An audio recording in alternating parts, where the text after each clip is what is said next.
दोस्तों आप सभी का मेरे YouTube चैनल साहिल एजुकेशन क्लासेज में स्वागत करते हैं। जैसा कि मैंने फर्स्ट एपिसोड में एक सवाल बताया था आप लोगों को अर्थमेटिक प्रोग्रेशन के बारे में। अर्थमेटिक प्रोग्रेशन मतलब समानांतर श्रेणी, जो आपको बिहार बोर्ड का 5 लेसन है, जिसमें समानांतर श्रेणी को किस तरीके से बनाना है, कैसे बनाना है, उन सभी के बारे में मैंने समझाया था। उसी में का फर्स्ट क्वेश्चन जो खाली जगह भरना था वो तो मैंने समझा चुका था। उसका सेकेंड क्वेश्चन के बारे में जो आज हम लोग पढ़ने जा रहे हैं, ठीक है। सेकेंड क्वेश्चन क्या है आपका? सेकेंड क्वेश्चन में कहता है क्या कि एपी में 10 है, 7 है, 4 है, डॉट डॉट डॉट का 30वां पद क्या है। तो एक बात ध्यान रहे कि कभी भी सवाल को बनाएं तो सवाल में अगर किसी अंक के लास्ट में वहाँ लिखा रहे, वो में पाई वहाँ, तो समझ जाएंगे वो एन का मान है। इस बात को हमेशा याद रखेंगे। सवाल में सबसे पहले हम लोग लिखते हैं क्या, दिया गया है। जब हल करते हैं तो दिया गया है एपी में, यानी कि समानांतर श्रेणी में एपी में आपका ए बराबर हो जाता है 10। और जब डी का मान निकालेंगे तो मैंने इसका सूत्र फर्स्ट एपिसोड में डाल दिया है। आगे वाला मान में से पीछे वाले मान को घटाते हैं, यही ना हमारा एपी है।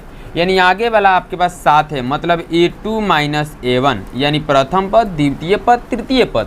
तो A2 में से A1 को घटाएंगे तो A2 का मान आपका 7 है और A1 का मान आपके पास कितना है, 10। जब आप माइनस करते हो तो ये हो जाता है आपका कितना, -3। अब आपको क्या करना है, वहाँ पद, वहाँ है, यहाँ है, यानी कि ये n का मान है। तो n बराबर आपको दे दिया है कितना, 30, और an का मान निकलना है, मतलब an माने 30वां पद निकलना है, ठीक है। तो आप मेन सूत्र यही है। तो आप जब क्या करोगे, an लिख दो, उसके बाद लिख दो a plus n-1 into D, ये आपका सूत्र है, ठीक है। अब यहाँ पर अब a का मान मांग रहा है, तो a का मान आपका है कितना, 10, तो आप 10 उतार दो। फिर प्लस है, प्लस दे दो, छोटा कोष्ठ है, छोटा कोष्ठ दे दो। n मांग रहा है, n का मान आपका कितना है, 30 है, आप 30 उतार दो, -1 उतार दो, और गुणे d का मान आपका -3 है, तो यहाँ आप लिख दो -3। अब यहाँ पर हो जाता है +10 प्लस 30 में से 1 जाएगा तो ये हो जाएगा 29, गुने हाई माइनस में आपका है कितना, 3।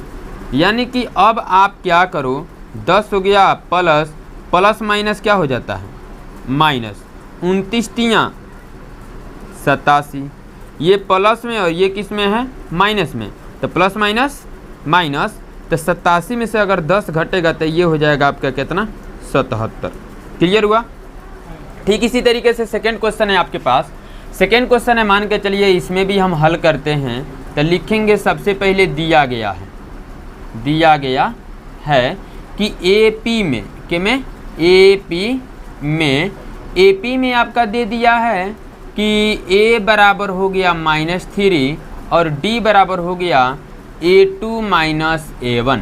तो A2 का मान आपके पास -1/2 है, -1/2 उतार दो, उसके बाद माइनस है, माइनस दे दो, और A1 का मान आपके पास -3 है। तो ध्यान रहे आपको कोष्ठ दे के लिखना है, -1/2 हो गया, माइनस और माइनस क्या हो गया, प्लस उतार दो, अब बाई में 3 कर दो।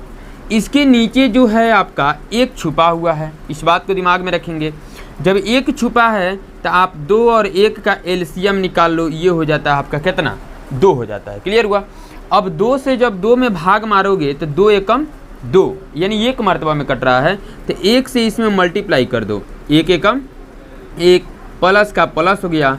1 से फिर 2 में भाग मारते हो तो 1 दूना 2, यानी 2 मर्तबा में कटा, और 2 तिहाई कितना हो जाता है, 6। ये माइनस में और ये प्लस में, माइनस प्लस क्या होगा, माइनस, यानी अधिक अंक अगर प्लस में तो आंसर भी हमारा किस में आएगा, प्लस में ही। तो 6 में से जब 1 घटाओगे तो ये हो जाएगा आपका 5/2। n का मान, वहाँ पद, अभी बोला मैंने, जिस अंकों के लास्ट में अगर वहाँ लिखा होगा समझ जाना वो n का मान है। यानी n बराबर आपका दे दिया है 11। यानी अब हमको निकालना है an बराबर वाट, ये हो जाता है an बराबर, अब बना लो इसको, a प्लस n-1 इंटू में हो जाता है d। a का मान आपका कितना है, a का मान हो जाता है -3 उतार दो, प्लस हो गया, n का मान कितना हो जाता है 11, -1 हो गया, और गुणे d का मान कितना हो जाता है 5/2, -3 हो गया, प्लस 11 में से 1 गया, कितना हुआ 10, और गुणे में आपका कितना है 5/2, काट दीजिए, 2 पचे 10 यानी -3 हो गया। अब प्लस 25, तो माइनस अब प्लस क्या होता है माइनस, तो 25 में से अगर 3 घटाओगे तो ये हो जाता है आपका कितना 22 आंसर। दोनों सवाल आपको बोर्ड पे बता दिया गया, जो कि आपका 5.2 का सेकेंड क्वेश्चन है। ठीक है, आशा करता हूँ आप सभी को ये वीडियो समझ में आ गया होगा, ये जो पढ़ाया गया है सवाल। तब तक के लिए फिर सेकेंड क्वेश्चन के साथ फिर मिलते हैं नेक्स्ट वीडियो में। आप सभी को जय हिंद।